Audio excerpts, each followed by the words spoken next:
आज की हमारी वीडियो बहुत ही महत्वपूर्ण है।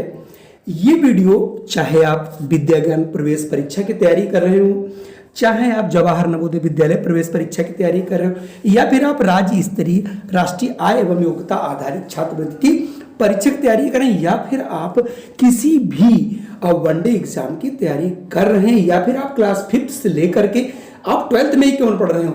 अगर आपको लघुत्तम और समापवर्त से संबंधित यहाँ पर 9 प्रकार के प्रश्न जो अभी तक परीक्षाओं में सभी जगह पूछेंगे, उन सबका मैं एक एक प्रश्न लेकर के डिस्कस करूंगा और कोशिश करूंगा कि आपको कोई भी ऐसा प्रश्न जो हमारी परीक्षा में आते हैं वो सारे आपको आज पढ़ने पर एक जगह मिल जाए और आप उन्हें 20 से 30 सेकंड के अंदर आसानी से हल कर सकें। हम आज उसी को बताने वाले हैं। तो सबसे पहला प्रकार टाइप आपके सामने रहा, ये 9, 12, 18 का लासापा ज्ञात कीजिए। हम यहाँ पर एलसीएम की बात कर रहे हैं, लीस्ट कॉमन मल्टीपल की। तो मैं आपको पहले बता देता हूं कि आखिर ये एलसीएम होता क्या है या लघुत्तम समापवर्त होता क्या है। तो इसका मतलब ये होता है 2 या 2 से अधिक संख्याओं का लघुत्तम समापवर्त वह छोटी से छोटी संख्या होती है जिसमें इन संख्याओं को पूरा पूरा भाग चला जाए। आप सपोज कर लीजिए, ये जो प्रश्न लिखा है मैंने उससे पहले आपको समझाने की कोशिश करता हूं कि 2 और 4 का कोई आपसे एलसीएम अगर पूछता है तो आपको करना क्या है, यहाँ पे एक ऐसी संख्या का चुनाव कर लेना है जो इन दोनों संख्याओं से विभक्त हो लेकिन छोटी से छोटी हो। अगर आप यहाँ देखें तो वो सबसे छोटी संख्या 4 है, क्योंकि 4 से 2 भी डिवाइड है और 4 से 4 भी डिवाइड है। इसका मतलब ये हुआ कि यहाँ पर लीस्ट कॉमन मल्टीपल 4 होगा, या एलसीएम 4 होगा, या महत्तम समापवर्त 4 होगा। इनके निकालने की कई विधियां हैं, जो परंपरागत विधि है उससे आप लोग निकालते हैं। आप लोग करते क्या हैं, मैं आपको एक सजेशन दूंगा कि आप यहाँ पर 2 से लेकर के अगर आप 20 तक पहाड़ याद कर लेते हैं तो आप विदिन 6 से 8 सेकंड के अंदर आप किसी भी संख्या का जो है लघुत्तम निकाल सकते हैं जो आपकी परीक्षाओं में पूछे जाते हैं। तो अब अपने आते हैं प्रश्न पर। प्रश्न पूछा गया है 9, 12 और 18 का लघुत्तम समापवर्त ज्ञात कीजिए। आप लोग कैसे करते हैं वो मैं आपको करके दिखाता हूं पहले, और मैं कैसे करूंगा आपको सारे प्रश्न इसी तरीके से बताने वाला हूं। तो सबसे पहले आप क्या लिखते थे, 9 लिख लेते थे और 12 लिख लेते हैं और 18 लिख लेते हैं। अब आप इनको ऐसे नंबर से विभक्त करते हैं जिनसे कम से कम 2 नंबर विभक्त हों। यहाँ पर पहला ही, अगर वैसे सबसे छोटे से में विभक्त करना चाहिए अभाज्य, तो यहाँ देखिए 2 से ये संख्या 9 नहीं कट रही लेकिन 12 कट रहा है और आपका 18 कट रहा है। अब 2 से एक ही संख्या कट रही लेकिन 3 से हमारी तीनों संख्याएं कट रही, तो 3 तिहाई 9, 3 दूनी 6 और 3 तिहाई 9। अब आप 3 से और काट सकते हैं तो हो जाएगा 3 एकम 3, 2 और 3 एकम 3। अब आपका 2 बच जाता है। तो आप इसका 2 से मान लिया और भी अगर काटते हो जैसे आप लोग करते हो छोटे बच्चे, उनके लिए मैं बता रहा हूं। अब आपका जो इस कॉलम में जो संख्या है 3 का क्या कर देते हैं मल्टीप्लिकेशन, यही हमारा लघुत्तम समापवर्त हो जाता है। तो यहां पर देखिए 2 × 3 × 3 × 2 इतनी मेरे पास जगह है। तो 3 दूनी 6, 6 तिहाई 18 और 18 दूनी 36, यानी वो संख्या 36 है जिससे ये तीनों संख्याएं, मतलब 36 से 9 जो है 36 से कटेगी, यही 36 आपकी 12 के भी टेबल में आ जाएगी और यही 36 आपकी और इस 18 के भी टेबल में आएगी। इसका मतलब इसका लघुत्तम 18 हुआ। ये तो आप ज्ञात करते हैं, लेकिन आपको इसकी ट्रिक क्या है मैं आपको इसकी ट्रिक बताता हूं। तो इसकी ट्रिक एक आपको याद कर लेना है कि बहुत आसान। कैसे, जो भी आपको नंबर्स दिए जाएं उन नंबर में हमारे पास 9 है, 12 है और 18 है। तो सबसे पहले हम इसमें सबसे बड़े नंबर का चुनाव करेंगे, सबसे बड़े नंबर का। तो सबसे बड़ा नंबर यहाँ 18 है। अब मैं इस 18 में देखूंगा कि जो शेष 2 संख्याएं बची क्या इसके टेबल में आता है। 9 तो इसके टेबल में आता है लेकिन 12 नहीं आता है। अब हम 18 को 2 से मतलब 18 पहले एक बार है, अब हम 2 से इसको गुणा करेंगे, 18 दूनी 36, 36 के पहाड़े में देखिए 9 भी आता है, 12 भी आता है, 8 भी, इसलिए आपको काटने की जरूरत नहीं है। इसका लघुत्तम कितना हो जाएगा, इसका सीधे सीधे आपका यहां से 36 हो जाएगा। अगर आप, मैं एक उदाहरण और ले लूं, जैसे अब आप सोच रहे होंगे ये कैसे होगा, 14 और 18 हमारे पास 2 नंबर हैं। अब यहां पर इसका लघुत्तम पूछा जा रहा है, हमें लघुत्तम निकालना है। लेकिन अगर मैंने कहा था, अगर आपको 2 से 20 तक के पहाड़े अगर आपने याद कर लिए तो आप इसे 6 सेकंड के अंदर कर सकते हैं। अब आप देखिए, ऐसा एक 18 यहाँ पर सबसे बड़ी संख्या है। अब 18 को आप तब तक गुणा करते रहिए जब तक उसके अंदर 14 का टेबल ना आ जाए, ठीक है। तो हम अगर इस प्रश्न को करेंगे तो आपके लिए अब 18 पंजे कितना होता है, 90, 18 छक्का 108, मतलब 18 एकम 18, 18 दूनी 36, 36 में 14 नहीं, 18 54, 54 में 14 नहीं आता है ना। आप इस तरीके से पढ़ते रहेंगे तो 18 का जब टेबल हम पढ़ेंगे तो 18 पंचे होता है 90, 18 छक्का 108 और 18 छक्का 18 सत्ती 126। देखिए आप 126 आ गया। अब देखिए 126, अब 14 का पहाड़ा पढ़े, 14 के पहाड़े में भी आपका जो है 14 नविया 126 होता है। तो इसका मतलब वो संख्या हमारी 126 है जो 18 और 14 दोनों का लघुत्तम समापवर्त है। तो आप इस तरीके से लघुत्तम समापवर्त बहुत आराम से ज्ञात कर सकते हैं। मतलब बड़ी संख्या का तब तक मल्टीपल करते रहें जब तक कि अन्य संख्याओं से वो संख्या विभक्त न हो। चलिए मैं बढ़ता हूं दूसरे टाइप 2 के अंदर आपसे कोई ऐसा प्रश्न आएगा, वह छोटी से छोटी संख्या बताओ जो कि 15, 20 और 30 से पूर्णतः विभक्त हो। इसका मतलब यह हुआ कि आपको यहां पर 15, 20 कितना था नंबर, एक सेकंड में हटा, हाँ 15, 20 और 30 से पूर्णतः विभक्त हो, यानी तो वो छोटी से छोटी संख्या जो आपकी 15, 20 और 30 से पूर्णतः विभक्त हो। इसका मतलब लघुत्तम पूछा जा रहा। अब मैं बात करूंगा जो मैंने आपको टेक्निक बताई, उस टेक्निक को हम यहां पर कैसे प्रयोग करेंगे, क्योंकि जब तक हम उस टेक्निक का प्रयोग करना नहीं सीख जाते तो हमारे लिए आगे जो है प्रश्न थोड़े से कठिन होंगे। तो अब हम क्या करेंगे, सबसे पहले देखिए 15 था, 20 था और 30 था, तो सबसे बड़ा नंबर हमारा 30 है। 30 के टेबल में 15 था, 20 नहीं था, तो हमने 30 को 2 से गुणा कर दिया, 30 दूनी 60 आ गया। 60 के पाड़े में 15 चक्कू 60, 20 तिहाई 60, 30 दूनी 60। इसका मतलब ये सबसे छोटी संख्या 30 होगी जिससे ये तीनों संख्या विभक्त होंगी। आप इस तरीके से, हमारा ये दूसरा टाइप था। अब आइए देखते हैं तीसरा टाइप। जो अगला प्रश्न कई बार परीक्षा में पूछा गया है, वह सबसे छोटी संख्या बताओ जिसमें 9, आपका 9 है, 12 है, 9, 12, 16, 20 से भाग दें तो प्रत्येक दशा में 3 शेष बचे। इसका मतलब 9, 12, 16 और 20 से, इनसे सबसे भाग दें और प्रत्येक दशा में 3 बचे। तो आपको याद रखना है कि 3 शेष कब बचेगा, जब हम इनका एलसीएम निकाल लेंगे, यानी लघुत्तम निकाल देंगे, एलसीएम निकाल लें। और चूंकि 3 शेष बचाना तो इसमें 3 जोड़ देंगे। और आप इस तरीके से जब प्रश्नों को थोड़ा करेंगे, देख कैसे, सबसे पहले हम इनका एलसीएम निकालेंगे। तो एलसीएम देखिए 9, 12, 16 का एलसीएम निकाला तो एलसीएम इनका आ गया 720। अब हम ये नहीं कहते कि आप इसको अब 20 का टेबल पढ़ते रहिए, क्यों, जब अगर हमारे पास संख्या ज्यादा हो तो आप स्तंभ विधि का प्रयोग करें और आराम से इन प्रश्नों को कर सकते हैं। तो आपके पास 720 वह सबसे छोटी संख्या है जो 9, 12, 16 और 20 से कट रही है, यानी 720 वो संख्या है जो सभी से इनसे विभक्त होगी क्योंकि सबसे छोटी है। अगर मैं इसमें 3 जोड़ दूं तो हो जाएगा 723। अब ये हम किसी भी संख्या से जब इसको डिवाइड करेंगे, जैसे इसको 9 से ही करेंगे, आपको थोड़ा देख लीजिए, तो इसमें 3 बचना स्वाभाविक, क्योंकि हमने इसके लघुत्तम में 3 जोड़ रखा है। तो देखो 9, 8, 72, देखिए 72 आ गया।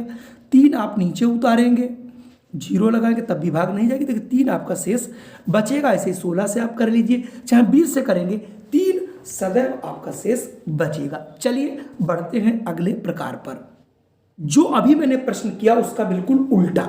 क्या वह छोटी से छोटी संख्या बताओ जिसमें 5 जोड़ने पर, जी हाँ 5 जोड़ने पर वह 16, 18, 24 से पूर्णतः विभक्त हो।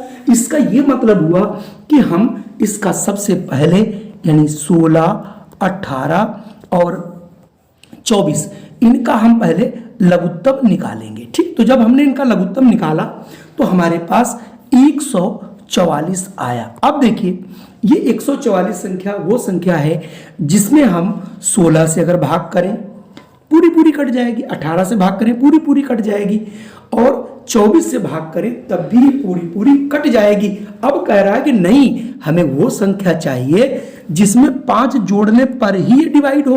तो इसका क्या मतलब है, 144 में से अगर हम यहां से 5 घटा देंगे, अब हम जब भी इसको डिवाइड करेंगे, जब भी हम इसमें डिवाइड करेंगे तो आप देखेंगे बिना 5 जोड़े हुए इन से किसी को डिवाइड किया ही नहीं जा सकता है। तो इसका मतलब जब आपसे पूछा जाए उसमें वो संख्या जोड़ने पर, तो इसका मतलब घटा देना है, और जब शेष पूछे शेष बचे तो उसमें जोड़ देना है। दोनों को एंटी याद रखना है। उसमें उसने कहा था शेष बचे, तो शेष बचाने के लिए वहां जोड़ना है, और यहां कह रहा है 5 जोड़ा जाए, तो इसका मतलब एलसीएम से 5 घटा देना है। आइए बढ़ते हैं हम अपने अगले प्रकार पर। देखिए अगला प्रश्न भी बेहद आसान है। वह छोटी से छोटी संख्या बताओ जो 4 और 6 से पूरी पूरी विभक्त हो। इसका मतलब 4 और 6 आप लिखेंगे यहाँ पे 4 और 6। तो 4 और 6 में सबसे बड़ी संख्या 6 है। अब 6 को 6 से 4 नहीं कटता तो 6 दूनी कर देंगे 12। अब 12 4 से कट रहा है, इसका मतलब इसका लघुत्तम कितना हो गया हमारा 12। अब कह रहा है पूरी पूरी विभक्त हो जाए और पूर्ण वर्ग हो, यानी किस संख्या, अब 6 तो 16 तो किसी का वर्ग नहीं है। अब हम 12, तो 12 को इतना गुणा करें 1 बार 2 बार 3 बार, जब पूर्ण वर्ग बन जाए। जैसे हमने 12 को 2 से किया तो 12 दूनी 24, इस किसी भी संख्या का वर्ग नहीं है। 12 × 3 किया तो 12 3 36 आ गया।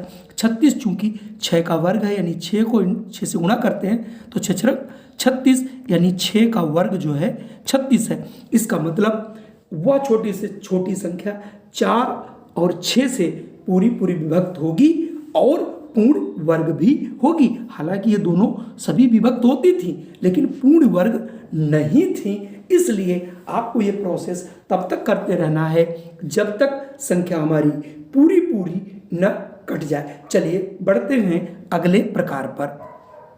चलिए अगला प्रश्न आपके लिए थोड़ा सा कठिन हो सकता है, लेकिन मैं इसकी आपको एक ऐसी ट्रिक बता रहा हूं, पलक झपकते ही आप इसका आंसर कर सकते हैं। कह रहा है वह छोटी से छोटी संख्या बताओ जो आपकी 8 और 12, 16 से विभक्त हो और पूर्ण वर्ग हो, जैसा कि पहले था। अब आप यहां से देखेंगे चूंकि इनका अगर मैं वो निकालता हूं लघुत्तम, तो लघुत्तम 120 आएगा। ठीक है, अब आप यहीं पर अब आप सोच रहे होंगे कि हम क्या करें, कि कैसे इसका पूर्ण वर्ग बनाए। 120 को आप 1 बार करेंगे, 2 बार करेंगे, 3 बार करेंगे, 4 बार करेंगे, ये तो बहुत लंबा प्रोसेस हो जाएगा। चलिए मैं इसको बताता हूं कि आप इसे पूर्ण वर्ग में कैसे एक पलक झपकते ही बना सकते हैं। तो सबसे पहले हम इनके गुणनखंड जो मेरे आए थे, जैसे 120 जो आया था ये कैसे आया था, इसको हमने 2 को 2 से गुणा किया, और फिर एक 2 था, फिर एक 3 था, और फिर एक 5 था। तो मैं यहीं से आपको एक लाइन में बताने का प्रयास करता हूं। तो सबसे पहले आप देखिए, अब 120 ये है, अब आपको 120 से किससे गुणा करना, देखिए ये पूर्ण वर्ग बना हुआ है। अब आपके पास 1 या 2 है, तो जब तक 2 का एक पेयर ये वाला नहीं बनेगा तब तक पूर्ण वर्ग नहीं। तो 1 2 इसमें कमी है, इन 2 से मल्टीप्लाई और होना चाहिए। 3 है लेकिन 3 भी सिंगल है, तो एक 3 से और कर दो तो 3 × 3 हो जाएगा, ये भी पूर्ण वर्ग बन गया। एक 5 है और एक ही 5 है, तो एक 5 से हम और अगर गुणा कर दें तो 5 × 5 ये भी एक वर्ग बन गया। इसका मतलब ये हुआ कि हम 120 को किससे गुणा कर दें, 5 तिहाई 15, 15 दूनी 30, यानी अगर हम इसको 30 से और गुणा कर देते तो 12 तिहाई हो जाता 36, यानी 3600। आपका ये पूर्ण वर्ग 3600 है। ये किसका वर्ग है आपको पता है, ये 60 × 60 का पूर्ण वर्ग है। मैंने क्या बताया, फिर से मैं इस प्रश्न को बता दे रहा हूं, जब भी आपसे कोई पूर्ण वर्ग पूछा जाए, संख्याएं बड़ी हो, तो आपको जो गुणनखंड आएंगे, जो जोड़े होंगे, उनको आप निकाल दीजिएगा। जो भी सिंगल है, 3 सिंगल है तो 120 को आप 3 से गुणा कर देंगे, एक और 2 आया तो एक 2 से कर देंगे, एक 5 सिंगल है तो 5 से कर देंगे।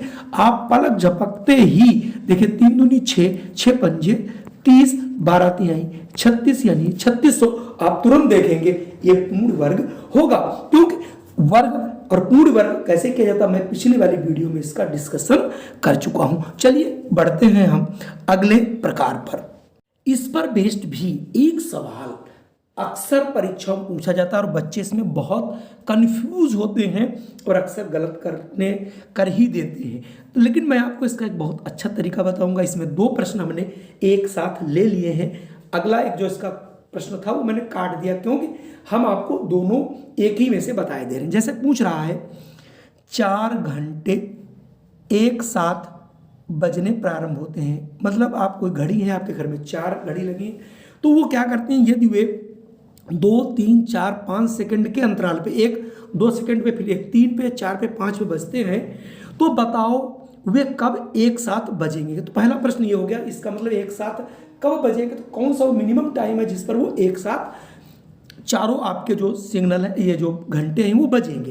तो सबसे पहले हमने इनका निकाल लिया एलसीएम। तो एलसीएम आ गया 60 सेकंड, ये आ गया 60 सेकंड। इसका ये मतलब हुआ 1 मिनट के बाद ये चारों घंटे एक साथ बजेंगे, यानी 4 60 सेकंड में होता है 1 मिनट। ठीक है भैया, तो इसका ये मतलब हुआ कि 60 सेकंड बाद, यानी वहाँ आंसर जो आपसे पूछा जाएगा तो वहाँ 60 सेकंड होगा, या फिर सेकंड में लिख के आएगा, या फिर आपका 1 मिनट वहाँ पे लिखा हुआ मिलेगा आपको। ठीक है, ये तो आंसर पहला हुआ। अब देखिए दूसरे की बात करता हूँ।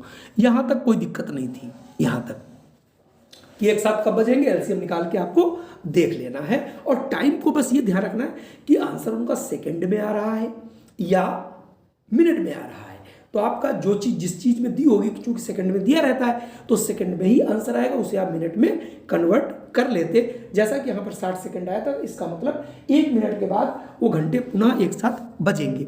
अब बात करता हूँ 1 घंटे में कितनी बार बजेंगे। आपने ये देखा कि 1 मिनट बाद बजता, तो 60 1 घंटे में होता है 60 मिनट, तो सीधी सी बात है वो 60 बार जो है एक साथ बजेंगे। बस ये याद रखना थोड़ा सा। 1 घंटा पूछा तो आपको देख लेना है कि 1 घंटे में कितना मिनट होता है। 1 घंटे में होते हैं 60 मिनट, चूंकि 60 मिनट में एक बार बजता है, 1 मिनट में जो एक बार बजते हैं, तो 60 मिनट में कितनी बार बजेंगे, 60 बार बजेंगे। चलिए अगले प्रकार की ओर बढ़ते हैं। थोड़ा सा धुंधला है लेकिन आपको दिखाई स्क्रीन पे जरूर पड़ जाएगा।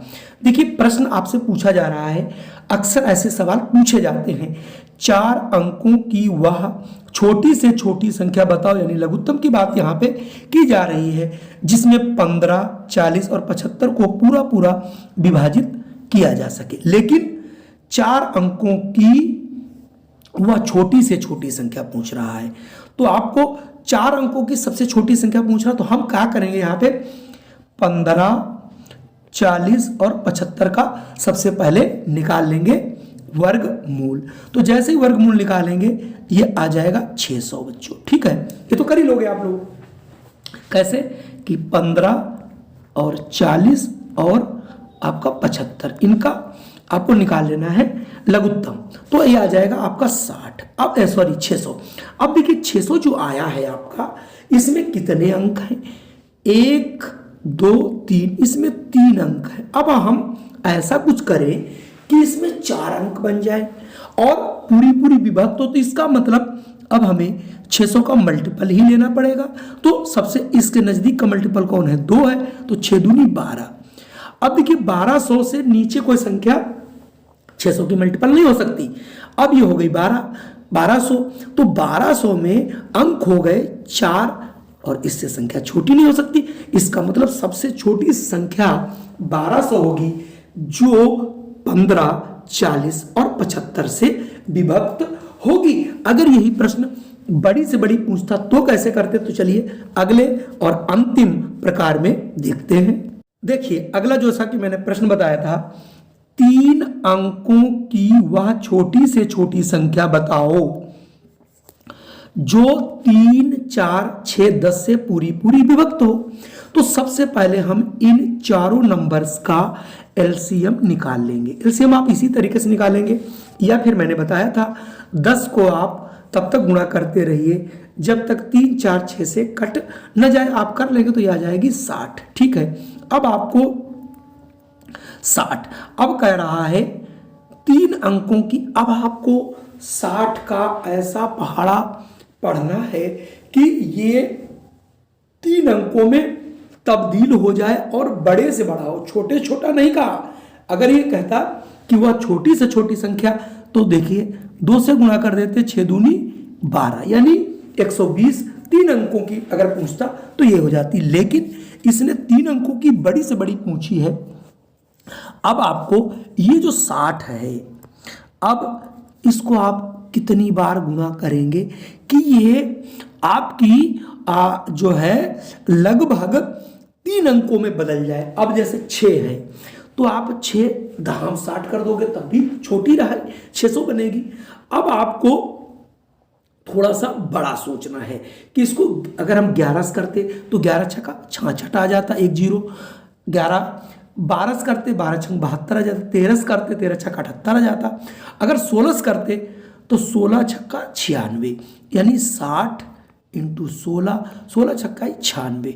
आप 960 वो छोटी से छोटी संख्या है, इससे बड़ी से बड़ी संख्या है जो 3 अंकों की होगी और वो 3, 4, 6 और 10 से पूर्णतः विभक्त होगी। मुझे लगता है कि ये प्रश्न आपके जरूर समझ में आए होंगे, या फिर आपके पास और भी कई तरीके हो सकते हैं इन प्रश्नों को लगाने के लिए। चूंकि 3 अंक की आपसे सबसे छोटी बड़ी संख्या पूछ रही, तो आप 3 अंक की संख्या लिख सकते हो, ये है देखिए। और आप कुछ नहीं 60 से यहाँ पे भाग कर लीजिए, 60 कम 60 कितना आएगा, 9 आएगा। यहाँ कितना बचेगा, 3, यहाँ 9। ठीक है, अब आप यहाँ से 6 पंजे 30, 6 छरंग 36। आप देखते रहिए, कुछ नहीं करना, 9, 3, 39। इसका मतलब ये हुआ कि सबसे बड़ी संख्या अगर 999 है 3 अंकों की, अगर उसमें 39 न होता, उसमें 39 न होता तो ये संख्या सबसे बड़ी होती जो 60 से डिवाइड होती।